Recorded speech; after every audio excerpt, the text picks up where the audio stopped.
बरं, असं मी का म्हणतेय, कारण पुण्यातील नामांकित दीनानाथ मंगेशकर रुग्णालय प्रशासनाच्या मुजोरपणामुळे गर्भवती महिलेचा मृत्यू झालाय। हा आरोप भाजपचे आमदार अमित गोरखे यांनी केला।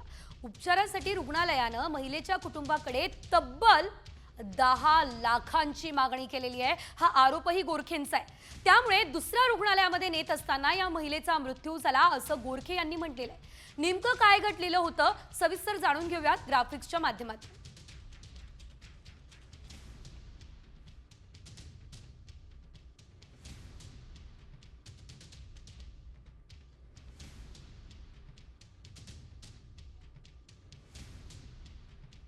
माझं ज्यांच्यावर आरोप आहे ते काय काय बोललेत हे सगळं त्याच्याकडे आहे।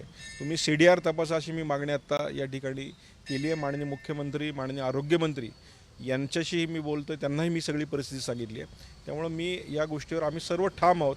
एकदम वयात आलेल्या तरुणी ज्यावेळेस ती गर्भवती होती आणि पहिल्यांदा डिलिव्हरीसाठी आल्यानंतर तिचा मृत्यू होतो, त्या कुटुंबावर काय बदनामीपेक्षा पण एक मृत्यू झालेला आहे, ही खूप मोठी आणि वाईट घटना आहे।